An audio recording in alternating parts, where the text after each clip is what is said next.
Her last caption said she was not going anywhere for a while. She was 55 years old. She had chosen a life on the water because she loved it, with everything she had. She called the ocean her happy place. She called that boat her home. And on the night of April 4th, 2026, somewhere on the Sea of Abaco, Linette Hooker disappeared. 40 days later, the sea has returned nothing. Tonight we have new information. Significant new information. A witness on land heard a massive splash near the vessel Soulmate after 9:30 in the evening, nearly 2 hours after Brian Hooker says nobody was anywhere near that boat. A first responder who was physically there on Easter morning, who sat next to Brian Hooker on the rescue vessel, who heard his story firsthand, has now spoken at length. And the word he used about Brian's account is one I need you to sit with. Inconceivable. That is what we are going to go through tonight. All of it, piece by piece, because Linette Hooker deserves every question asked, every inconsistency examined, and every lead followed until we find her. Before we go anywhere, I want to say something clearly and mean it.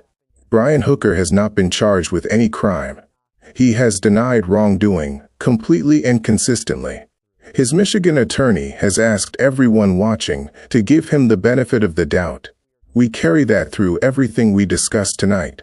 What we are examining is the evidence, the new witnesses, the documented inconsistencies, the physical facts that are now in the hands of federal investigators.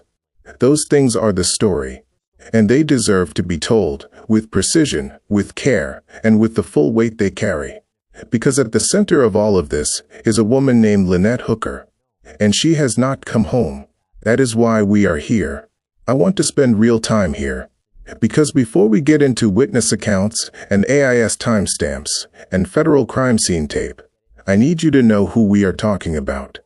Linette Hooker was 55 years old. She was a woman who had made a choice that most people dream about but never make. She had stepped away from the ordinary rhythm of life on land and chosen the water, not as a vacation, not as a season, as a life. She called the ocean her happy place. She called Soulmate, the 46-foot sloop she shared with her husband Brian, her home. Think about what that takes. To trust the ocean that completely. To look at open water and feel, not fear, but belonging.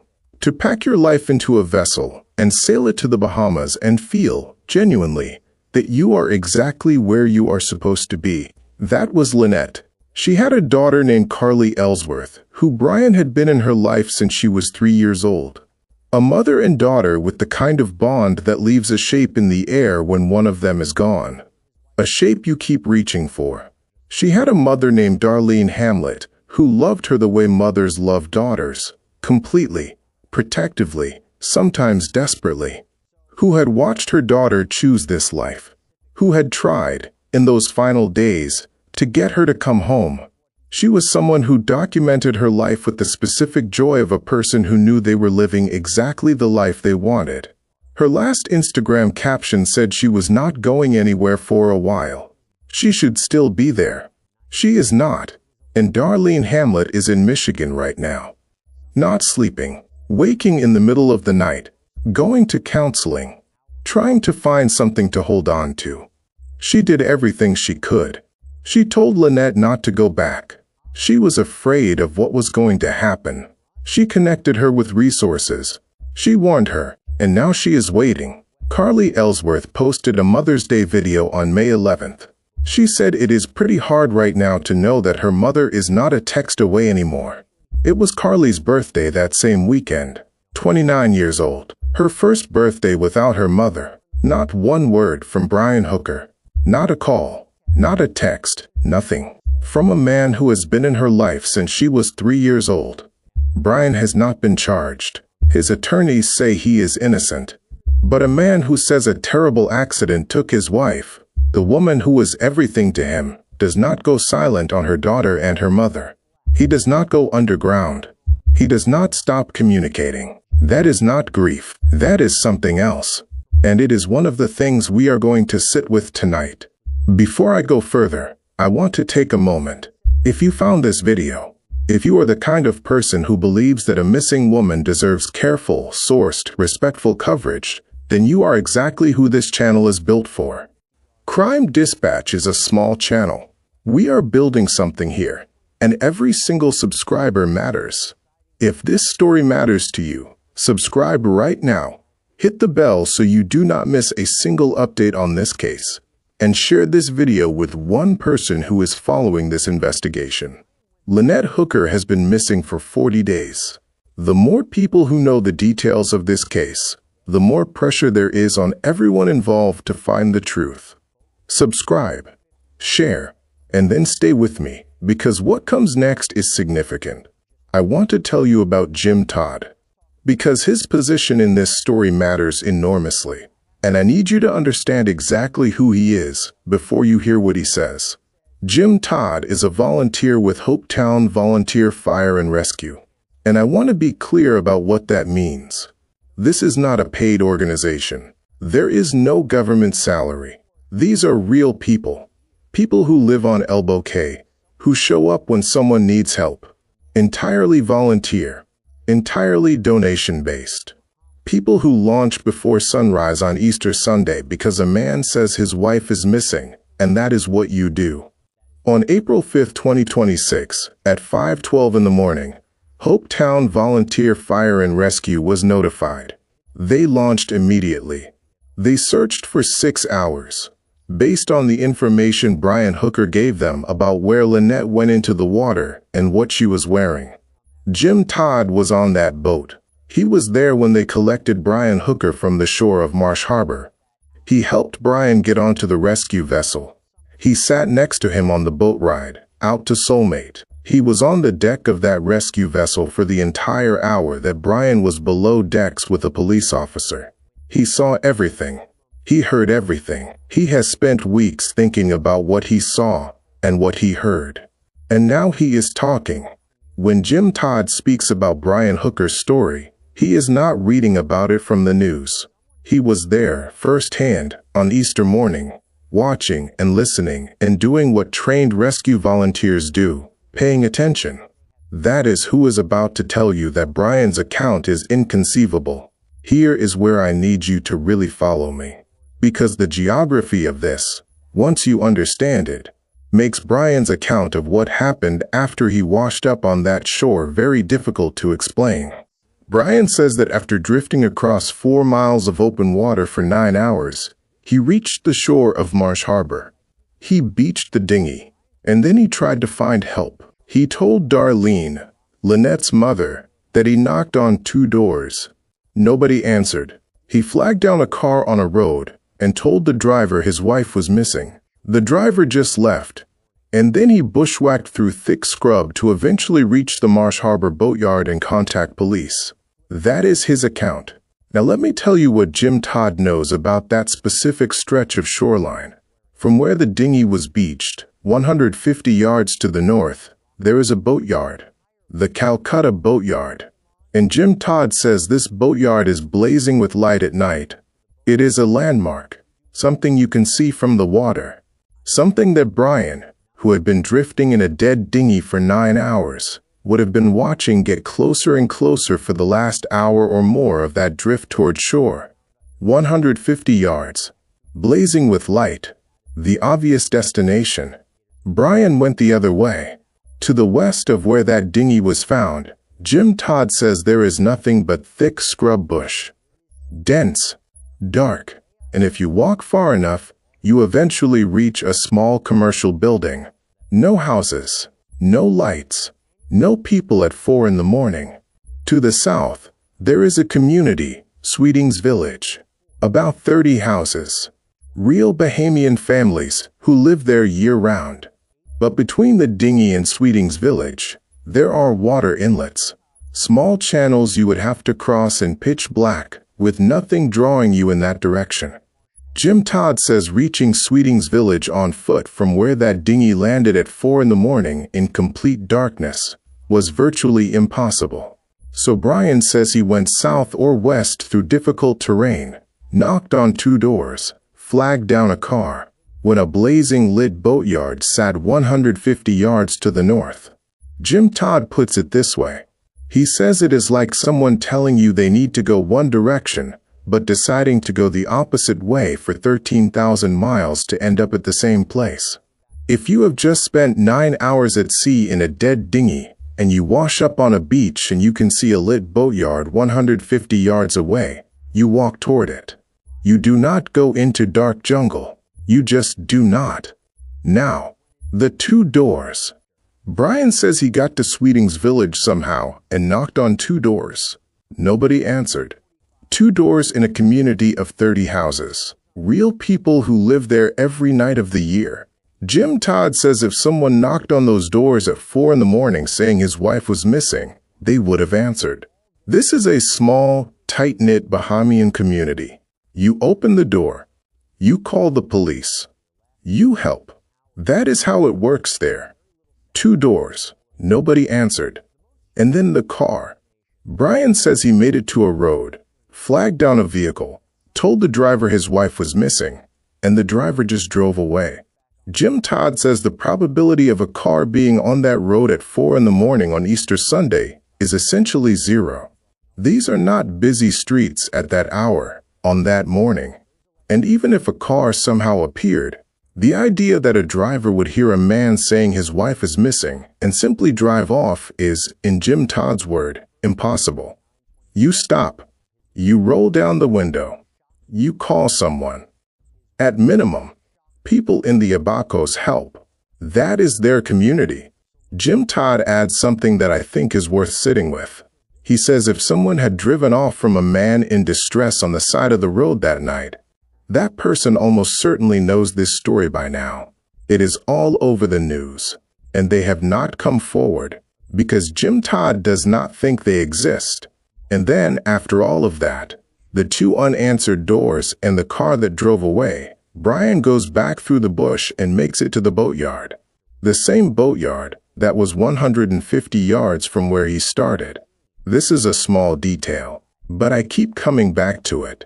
Brian told Darlene that the ground was sharp on his feet, the rocky limestone shoreline, the moon rock terrain.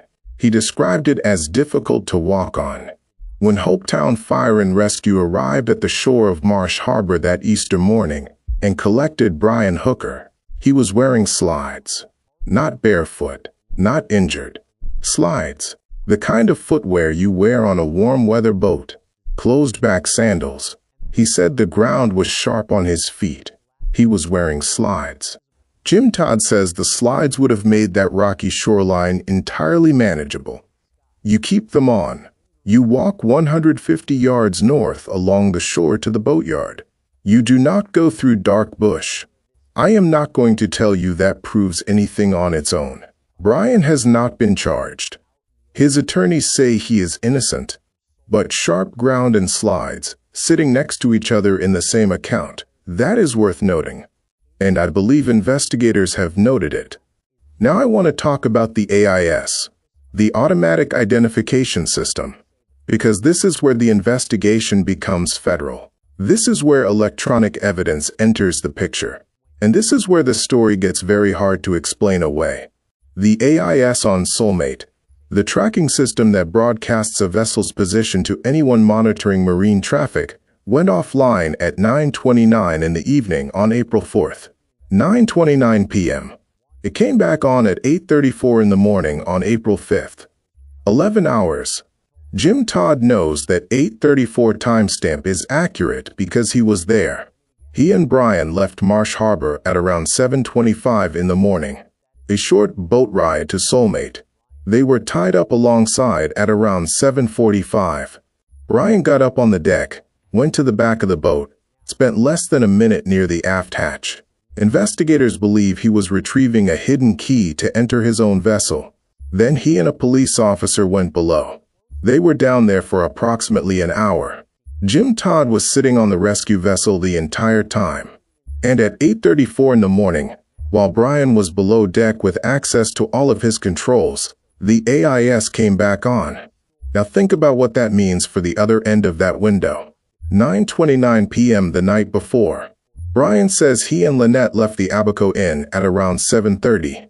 He says she went into the water shortly after. He says he never made it back to Soulmate. He says that boat was empty from around 7:45 until morning. If nobody was on Soulmate, why does the AIS go offline at 9:29? Soulmate had a sophisticated solar power system, hundreds of watts, running all day on what was by every account a beautiful Abaco day. The batteries were fully charged. An 11-hour power failure on that vessel, given that solar capacity, makes very little sense. The most straightforward explanation, the one investigators are almost certainly examining right now, is that someone manually switched it off, and someone manually switched it back on in the morning. Per CBS News, the Coast Guard Investigative Service confirmed they seized Soulmate approximately 40 nautical miles off Melbourne, Florida, as part of an ongoing criminal investigation. The boat is at Fort Pierce Coast Guard Station.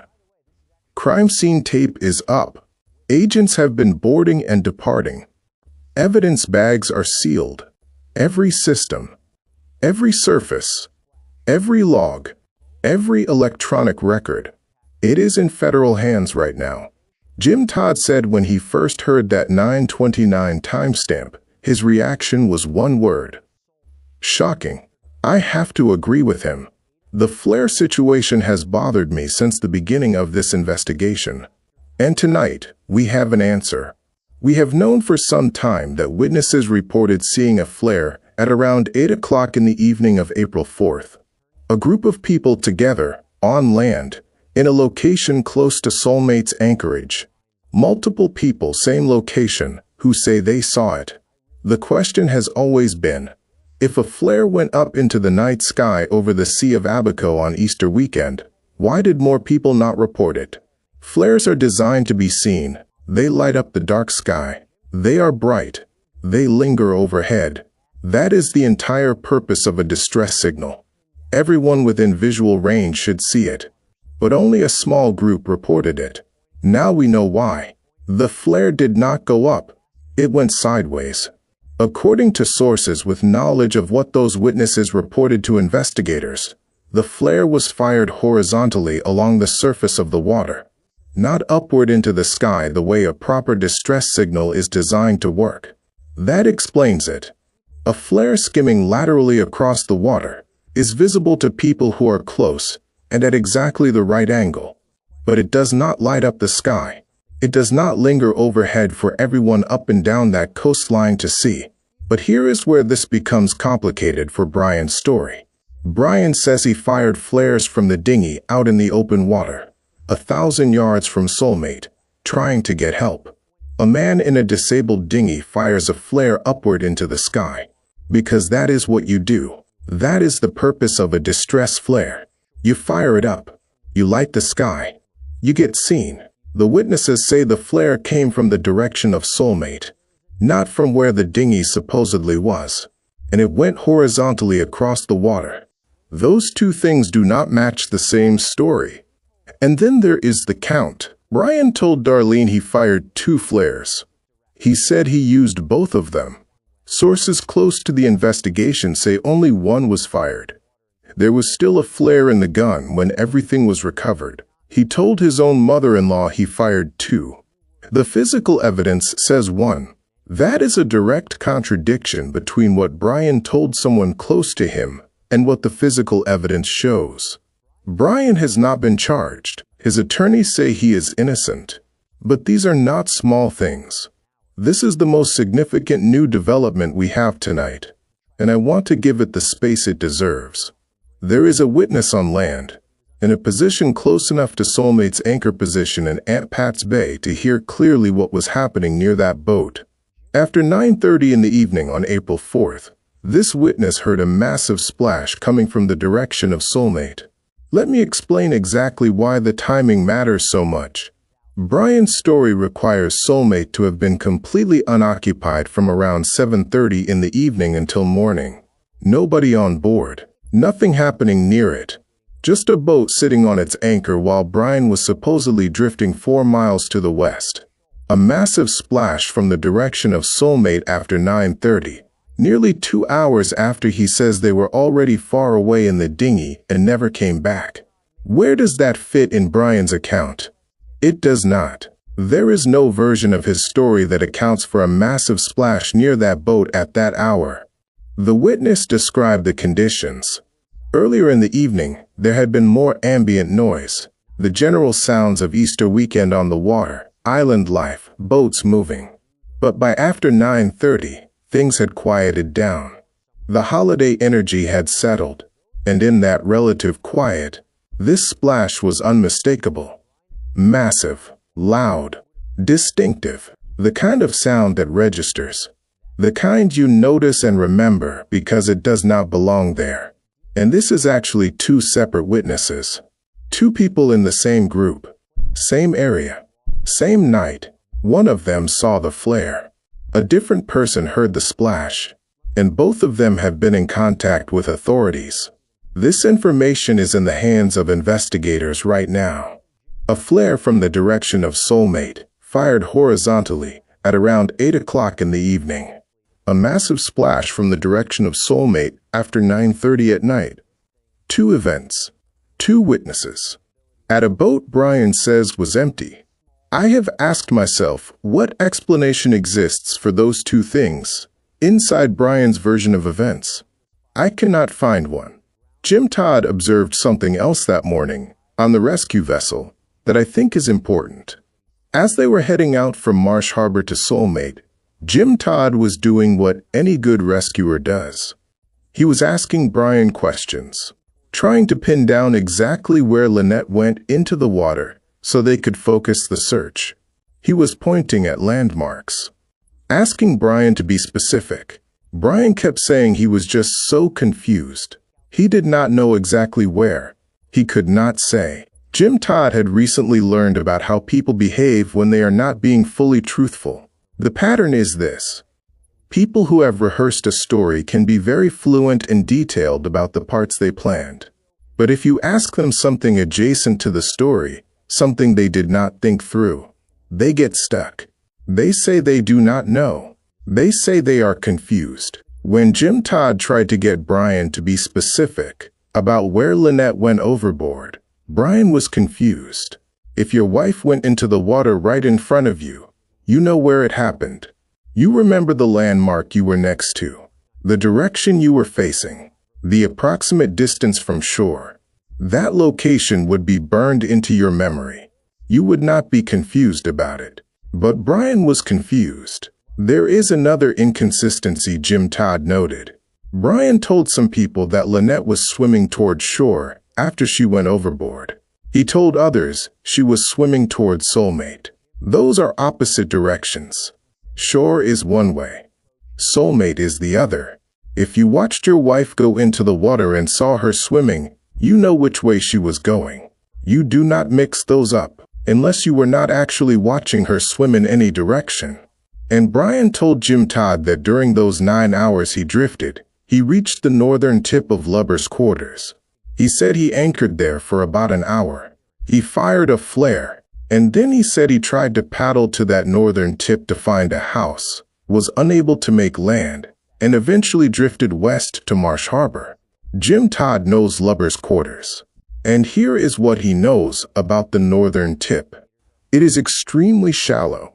A massive sandbar extends out from that northern tip. You could potentially stand up in the water. It is well known in the Abacos. It is on the nautical charts.